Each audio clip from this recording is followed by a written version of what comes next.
ఓం సాయిరామ్. శ్రీ సాయినాథాయ నమః. శ్రీ సాయి సచ్చరిత్రము 11వ అధ్యాయము.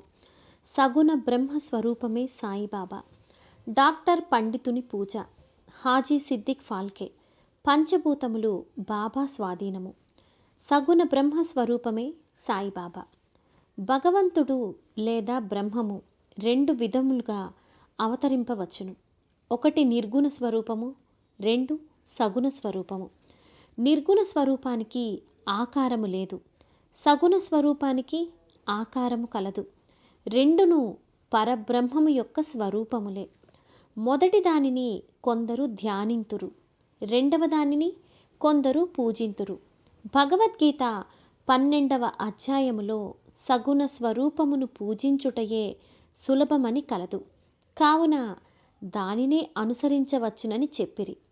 మనుష్యుడు ఆకారము కలిగి ఉన్నాడు, కావున సహజముగా భగవంతుని కూడా ఆకారముతో సగుణ స్వరూపునిగా భావించి పూజించుట సులభము.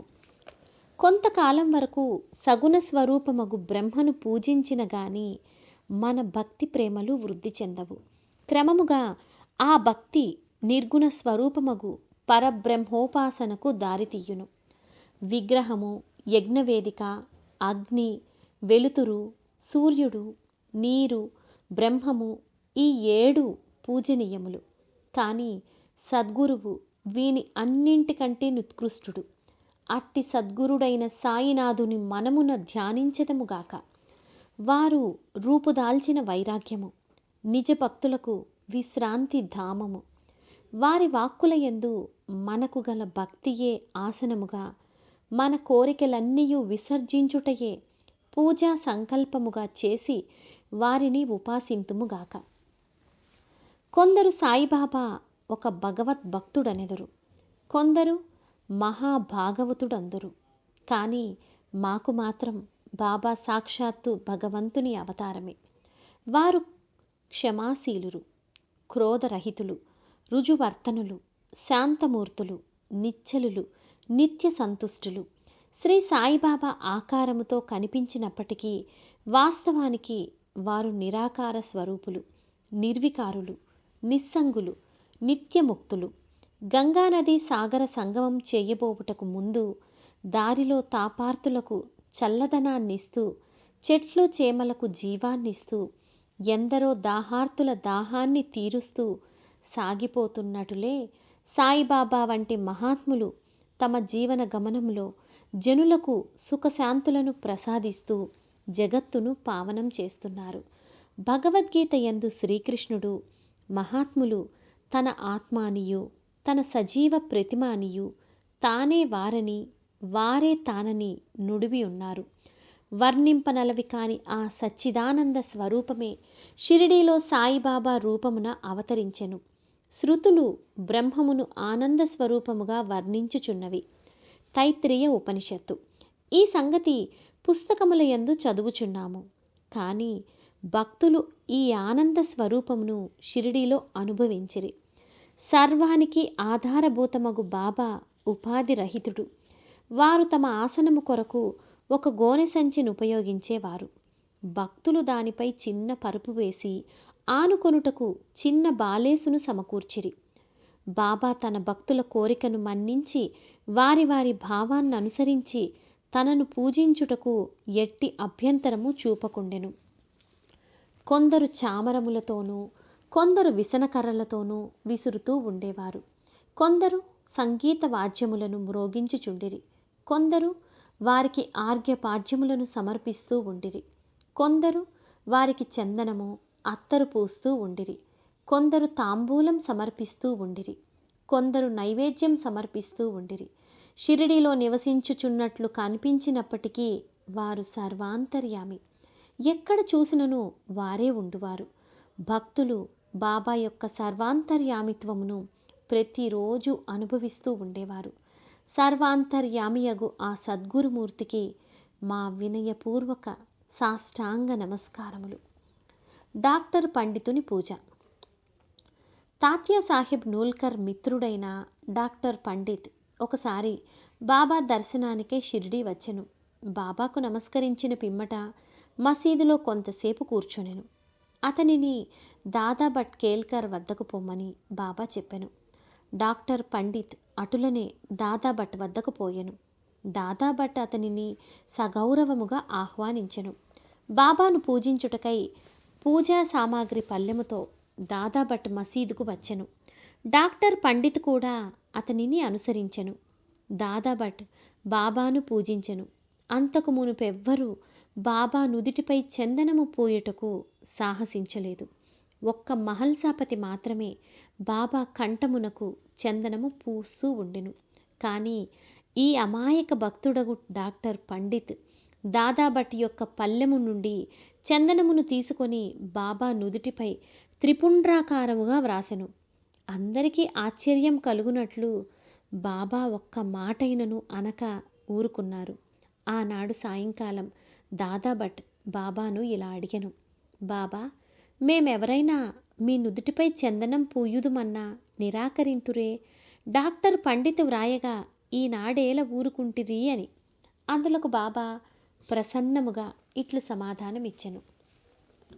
నేనొక ముసల్మానునని, తానొక సద్బ్రాహ్మణుడని, ఒక మహమ్మదీయుని పూజించుట ద్వారా తాను మైలపడిపోవుదునేమో అన్న దురభిమానం లేకుండా అతడు నాలో తన గురువును భావించుకొని అట్లు చేసెను. అతని నిష్కల్మష భక్తి నన్ను కట్టిపడవేసినది. అతనికి నేనెట్లు అడ్డు చెప్పగలను?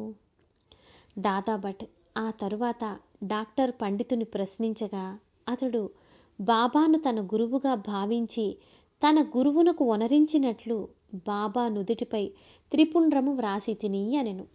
భక్తులు వారి వారి భావానుసారము తమను ఆరాధించుటకు బాబా సమ్మతించినను ఒక్కొక్కసారి వారు మిక్కిలి వింతగా ప్రవర్తించేవారు. ఒక్కొక్కప్పుడు పూజా ద్రవ్యముల పల్లెమును విసిరివేస్తూ ఉండేవారు. ఉగ్రావతారం కూడా దాల్చేవారు. అట్టి సమయములలో బాబాను సమీపించుటకు కూడా ఎవ్వరికీ ధైర్యం చాలేది కాదు. ఒక్కొక్కప్పుడు భక్తులను తిట్టేవారు. మరొకప్పుడు మైనము కంటే మెత్తగా కనిపించేవారు. అప్పుడు వారు శాంతి క్షమలకు ప్రతిరూపము వలె కనిపిస్తూ ఉండిరి. బయటికి కోపముతో ఊగిపోవుచు కళ్ళెర్రజేసినప్పటికీ వారి హృదయం మాత్రం మాతృహృదయము వలె అనురాగమయము.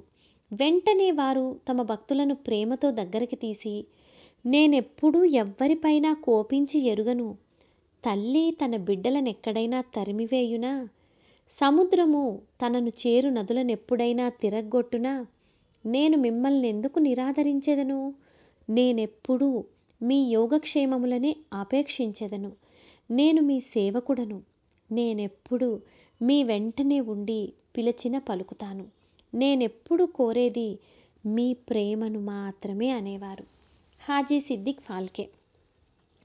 బాబా ఎప్పుడు ఏ భక్తుని ఎట్లు ఆశీర్వదించెదరో ఎవ్వరికీ తెలీదు. అది కేవలం వారి ఇచ్చపై ఆధారపడి ఉండెను. హాజీ సిద్దిక్ ఫాల్కే కథ ఇందుకు ఉదాహరణ. సిద్దిక్ ఫాల్కేయను మహమ్మదీయుడు, కళ్యాణ్ నివాసి. మక్కా మదీనా యాత్రలు చేసిన పిమ్మట షిరిడీ చేరెను. అతడు చావడి ఉత్తర భాగమున బస చేసెను.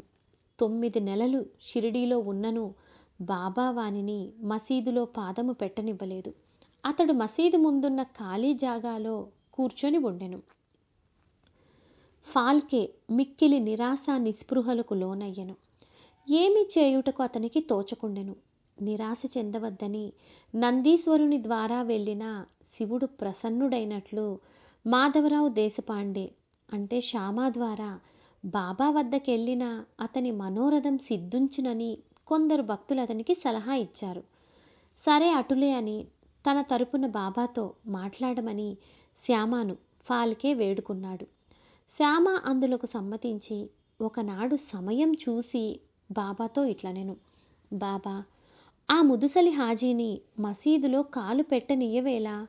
ఎంతోమంది వచ్చి నిన్ను దర్శించిపోతూ ఉన్నారు. ఆ హాజీని మాత్రం ఎందుకు ఆశీర్వదించవు అని. దానికి బాబా ఇట్లు జవాబిచ్చెను. శ్యామా, ఇటువంటి విషయాలలో నీవింకా పసివాడవు. నీకివన్నీ అర్థం కావు.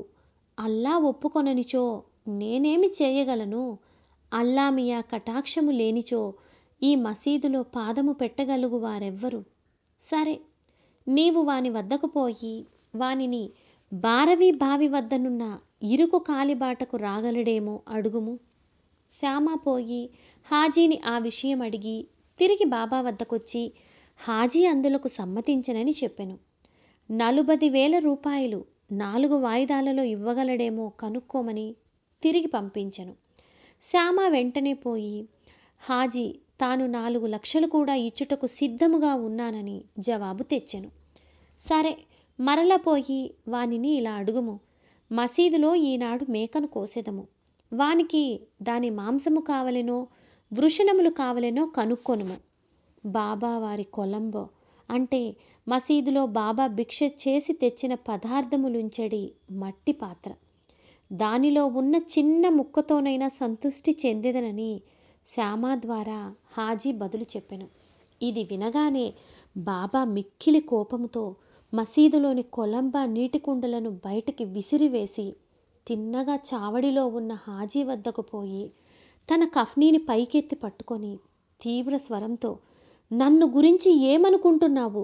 నీవేదో గొప్పవాడివని, పెద్ద హాజీవని గొప్పలు పోవుచు ఏమిటేమిటో వదురుచున్నావే. నా దగ్గర నీ ఆటలు. ఖురాన్ చదివి నీవు తెలుసుకున్నది ఇదేనా? మక్కా మదీనా యాత్రలు చేసితననే గర్వంతో నేనెవరో తెలుసుకోలేకుండా ఉన్నావు అంటూ ఏమేమో ఇంకనూ అతనిని తిట్టి మసీదుకు మరలి వెళ్ళెను. బాబా ఆగ్రహావేశములను చూసి హాజీ గాబరా పడెను.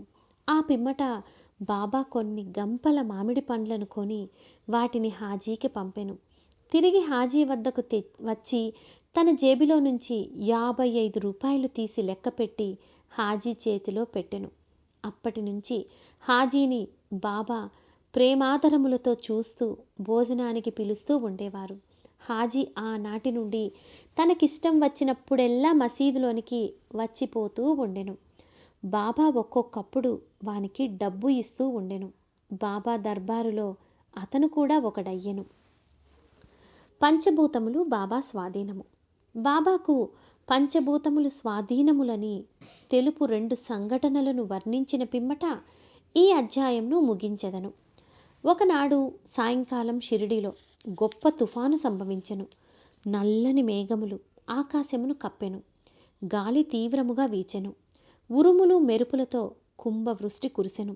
కొంతసేపటిలో నేల అంతయు జలమయమయ్యెను. పశుపక్షాది జీవకోటితో సహా జనులందరూ మిక్కిలి భయపడిరి. షిరిడి గ్రామంలో కొలువయ్యున్న శని, శివపార్వతులు, మారుతి, ఖండోబా మొదలైన దేవతలెవ్వరూ వారిని ఆదుకోలేదు. కావున వారందరూ మసీదుకొచ్చి బాబాను శరణుచొచ్చిరి. తుఫానును ఆపివేయుడని బాబాను వేడుకొనిరి. ఆపదలో ఉన్న జనులను చూసి బాబా మనస్సు కరిగెను. వారు బయటకు వచ్చి మసీదు అంచున నిలబడి బిగ్గరగా, ఆగు, నీ తీవ్రతను తగ్గించు, నెమ్మదించు అని గర్దించిరి. కొన్ని నిమిషములలో వర్షము తగ్గెను. గాలి వీచుట మానెను. తుఫాన్ ఆగిపోయెను. చంద్రుడు ఆకాశమున కనిపించెను. ప్రజలందరూ సంతృష్టి చెంది వారి వారి గృహాలకు పోయిరి. ఇంకొకప్పుడు మిట్ట మధ్యాహ్నం దునిలోని మంటలు అపరిమితముగా లేచెను. మంటలు మసీదు కప్పుకున్న దూలానికి తాకున్నట్లు ఎగుస్తూ ఉండెను. మసీదులో కూర్చున్న వారికి ఏమి చేయుటకు తోచలేదు. దునిలోని కట్టెలు తగ్గింపుడని గాని, నీళ్లు పోసి మంటలు చల్లార్పుడని గాని బాబాకు సలహానిచ్చుటకు అందరూ భయపడిరి. వారి భయాందోళనను చూసి తమ సటకాతో పక్కనున్న స్తంభంపై కొడుతూ, దిగు దిగు, శాంతించు అనిరి. ఒక్కొక్క సటకా దెబ్బకు కొంచెం కొంచెం చొప్పున మంటలు తగ్గిపోయి దుని యథాపూర్వము మండసాగెను. భగవతావతారమైన శ్రీ సాయినాథుడు అట్టివారు. వారి పాదములపై పడి సాష్టాంగ నమస్కారము చేసి సర్వస్య శరణాగతి వేడిన వారినెల్లా వారు కాపాడెదరు. ఎవరైతే భక్తి ప్రేమలతో ఈ అధ్యాయములోని కథలను నిత్యము పారాయణ చేసేదరో వారు కష్టములన్నింటి నుండి విముక్తులగుదురు. అంతేకాక సాయి యందే అభిరుచి భక్తి కలిగి త్వరలో భగవత్ సాక్షాత్కారమును పొందెదరు. వారి కోరికలన్నీయు నెరవేరి తుదకే కోరికలు లేనివారై ముక్తిని పొందెదరు. 11వ అధ్యాయం సంపూర్ణం. సద్గురు శ్రీ సాయినాథార్పణమస్తు. శుభం భవతు. ఓం సాయిరామ్.